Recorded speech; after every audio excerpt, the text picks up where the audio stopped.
this is fun, and I wanted to make sure that this picture gets put up because we talk about a lot of things that we do, and we're going to end up having a SWOT project, and we've got our project that's coming up, and today's program is going to be Maggie Gainer.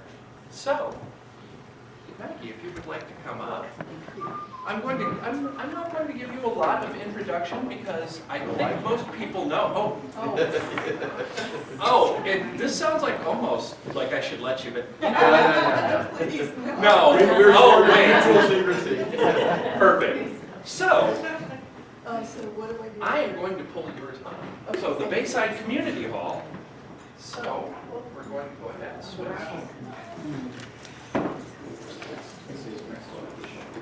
Well, thank you everyone for having me here this morning and taking a little bit of your time to tell you about the Bayside Community Hall. I'm so excited that the hall is going to be one of your projects. We're all excited. People are jumping up and down when they heard about it. Just doesn't want to go to the presentation mode, So what I'm going to do is, I am a storyteller, so he's going to loom over me when it's getting close to time, and what I'll try to do is just show you a bunch of pictures, a little bit of historic context of the hall, the organization, the building, and then the uses. This postcard, you can see, was an event in 2011. It was really helpful. 200 people from who used the hall from all over northern Humboldt and Bayside came, and they told us why they liked the hall, what things they wanted changed. We're starting to do this kind of reach out to people to learn more about the uses they wanted. Bayside in the 1940s. It was built, the Bayside Community Hall, between 1940 and 1942. And you kind of look at this, and this is the context. Bayside was not, back then, a very wealthy community. And there aren't a lot of telephone lines, and, it was rural America. We have a bunch of really great aerials but you can kind of see, there's Graham Road where I live. Right up there's the schoolhouse, and then that was called Bayside Corners. The corner has been taken away. But right there is the Good Templars Hall, which is now Miss Wood School, and then right next to it is the Bayside Community Hall, built at that time by the Bayside Grange. A bunch of local folks. And I'll probably point still. Okay. That's fine. This is right at the bend of the road where it was Bayside Corners, and Jacobi Creek Road and Old Arcade Road intersect. And those of you Rotarians who came to our event on Wednesday night and met Mary Bean, 93-year-old, razor sharp, fun, our longest standing member. She and her sister, when I was talking with them and interviewing them over a cup of tea, told me, yeah, remember when we used to go over there and get candy? And so I think that store burned down. Okay, here we go. There's Rosie the Riveter helping build the hall. Actually, it's Maggie Monroe, but that, there were women involved because a lot of the men were away at World War II. It's kind of neat for me because when I was in my early 20s, a group of us hippies used to know some of the Pontoni brothers, their farms out in the Arcata Bottoms, and he was one of the Grange Masters, which is the equivalent of being president of the board. And so there's what is now Stream Guys across the street, but that was Jacobi Creek School. And is Brandy, did you take that picture? I did. Oh yeah. So what I remember that was so difficult about it is that we were cracking up. We were just like constantly laughing, and you couldn't get us to But Humboldt Area Foundation, and that must have been around 2000, 2001, something like that. They wanted us to do a then and now. And so You know, I saw that really large woman with that big apron. I've never worn an apron before in my life, but so I can put an apron on. And yeah, and it turned out at the time the president of our board looked a lot like Louis Pontoni and dressed just like him. We had a lot of fun with that. Oh, I love that. Another work party over the years. Just trying to give you a sense now of the different uses of the hall, because a lot of folks ask, yeah, what do you guys do there? And it's like, whatever the community wants, we're there. And especially now, it's more and more open to, it's not just, you don't have to be a farmer, you don't have to live in Bayside, it's there for everybody. And so those of you, anybody who have had kids go through NPA, one of the local high schools that uses the hall constantly. Another work party. That was when Bob and Don about this time last year, were putting up our new sign, and that was kind of signaling to everybody a real modernizing of the organizational structure. This was just this year at the Chamber of Commerce's Mega Mixer. I think I know several of you were there. Yeah, that's right. Different weddings, and people have, all kinds of organizations and families have done their own transformation of the hall for their event. We have a quarterly breakfast that is a mega mixer unto itself. That we always, depending on the season and what's going on, we serve 200 to 400 breakfasts within a 4-hour period, and I love it because it's one of those places where you can, you walk in and you see just an absolute redneck and someone who's on the other spectrum politically sitting, reading the newspaper together and having breakfast. It's just the kind of place it is. Live music is one of the defining characteristics of the Bayside Community Hall. Almost all of our events have live music. We're so grateful to our region's musicians. And when the kids show up with Sam McNeil from the HSU Music Academy every year, like the parking lot is full, grandparents, aunts, uncles, everybody comes to see them perform. Don't. So that was just a couple of years ago.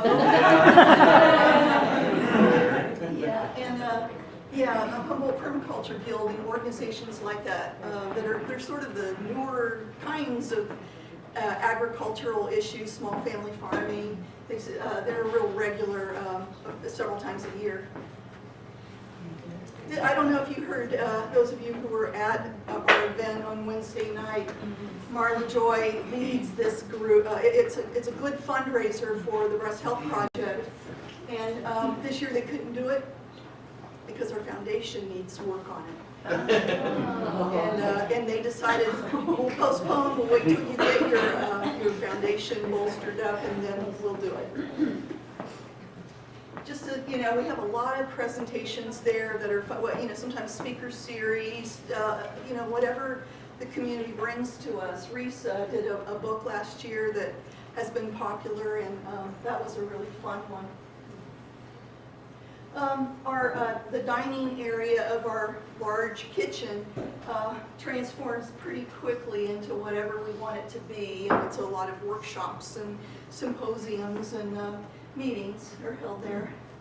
And now we've started to turn it into a corner of it into a little, twice a year we've had kitchen concert series, experimenting with that. It's been really nice. It's a more intimate environment than the giant hall, and the musicians like it. The sound in there is really good. That's our kitchen. It's pretty much the same as it was when it was built in 1940, with just a few updates of freezers and refrigerators. And that's, we were working away on it. We would, our fundraisers over the years have been very small. The quarterly breakfast, and at the end of each year we have made about a total of between 5,000 and 10,000. Not enough for what is needed for upgrading and keeping this building healthy. And so we just launched this first major fund drive in probably 20 years to really, it's like all the other nonprofits have used this as an affordable venue for their big fundraisers. So it's been incredible. We're all sort of like amazed at what a generous community we have. So we're working on that. And right when we were getting going on this, we were informed by our building committee, this roof is not going to make it through the next rain season. So we had to kind of focus on the roof, which was completed 1 hour before our major event. Wow. The drainage and everything is being also addressed with a new roof. This was taken this summer. In the wintertime we call it the backyard, and in the summertime we call it the south lawn, where a lot of people have weddings there. I ran up to these guys this summer at the breakfast and said, with my camera, I'm trying to document that people under the age of 50 really have rights. They thought that was funny. And then these guys, Brian is our board member, and a couple of his co-workers, they're all professional bartenders. We're helping at the event. Randy took this picture of the event on Wednesday night. And this, for me, represents why I'm active, why I'm doing what I'm doing, because these guys are really, it's just not sustainable to have an all-volunteer run organization that's all people in their 70s. And so these guys are just, they make it, Brian in particular on our board, just makes us all laugh, and they're high energy. Oh, yeah, these guys all came. You already saw this picture. This was really nice to, I was really busy, but it was like I saw, and I was just so happy to see you guys there. That's it. Thank you so much. I really understand.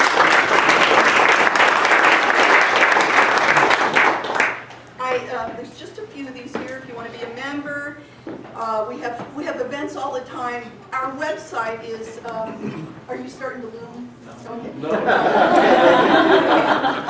Our website's pretty handy. We try to keep it up to date all the time, so you want to know about the events that are going there. I know that in years past I would drive by and see a bunch of cars there and then find out the next day that there was some event that I would have loved. So the website, regular email newsletter, if you're a member you get that, and then there's all different kinds of things. There's just, sometimes there's card nights, it's just a huge variety, and so you can check that.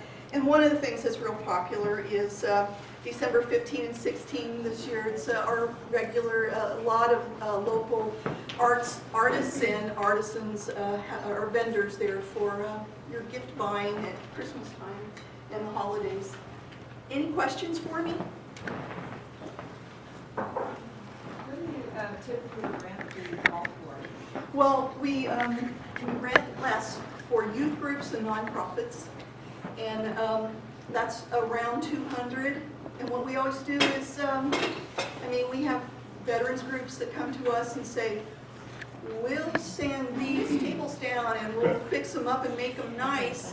And we do exchanges of labor. And then for private parties and businesses and everything, it depends. There's an hourly rate, and then there's an all-day rate, and if you want just the kitchen or you want just the hall, but it's around $300, $350. Can you tell us a little bit more about your fund drive and how's it going, and also what the drive is for? Yes, thank you, Howard. It's helping us pay off right now. We call it phase 1 because we know it's going to be more than just a one-year flash in the pan. Pay off the roof. Work on the upgrades that are really needed in the kitchen.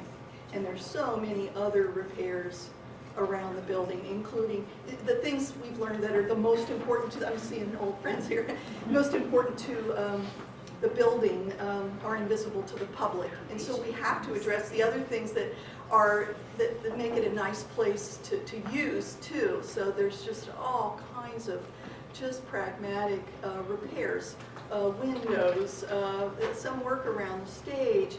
When you first walk into our hall, it's our foyer, the entryway, is the least attractive. It was, you know, the building was built by very pragmatic, practical farmers.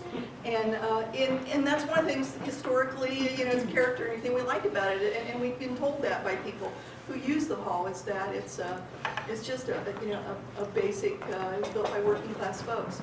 But we really want to make it nicer, and so it's both structural. In the kitchen, we need new appliances.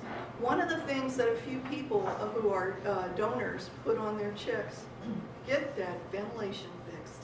So our hall gets smoky when we have our huge breakfasts, and that is one of the biggest expenses, those kitchen vents now for all kinds of regulations. We want to become a commercial kitchen, and we do get calls occasionally from people who want to use it in that way. There is a shortage of commercial kitchens for small business people and everything. So there's all kinds of needs. Am I kind of answering your question? Just to give Yeah, you and more you're making a lot of progress with your fund. We are, and so it has been absolutely delightful. We said this summer, let's, a little less than 6 months, we think we can raise $60,000 by the end of the year, and we're real close to $50,000 right now after that event. And some of the generosity of all of you guys, we think we're gonna make it and keep going into the next year, into phase 2 with some of the other important things with the building. So it's been really exciting, big time for us. Yeah. Do you have dishes and stuff, or should we bring paper plates? Oh, thank you. No, we take. How much trash can we bring? Everybody gets a talking to when I show them around, because they're going to use the hall, and I just say no single-use doodads. We just don't do that here. We never have. Line up some volunteers. They're going to wash dishes because we don't have a dishwasher. 76 years of huge community events, and we don't have a dishwasher. So that, but yeah, we really try hard to be a zero-waste facility, and so they don't quite get it still when I tell them that. So I start opening cupboards, and there's hundreds of plates, hundreds of glasses and cups, and yeah, it's all there. Thanks for asking. For those of you who don't know, zero waste and garbage is my heart song, and my career and everything. So, well, thank you so much. Oh, you didn't. I was looming. This is looming. I hang out right here. Yeah. I gave a couple of tours earlier on. Started meeting with these guys, and we just got really excited. One of our goals going into this year, and it's working, is to have more partnerships with community organizations like Rotary. And I mean, just to give you an example, the Girl Scouts stepped up. They're going to start meeting at our hall once a week, and in return, this is one of those exchanges. They have a list of chores, you know, that are just basic household, taking care of the hall chores of, you know, there's some laundry that needs to be done, and some help in doing the recycling, and so they're, you know, we're getting ready for a little photo op with a chair with our tallest board member and their shortest little girl, you know, because we're really happy to have them involved with us too. So thank you all. Thank you from the bottom of my heart.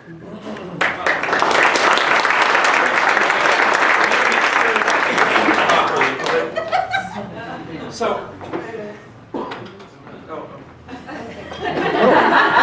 is pretty good.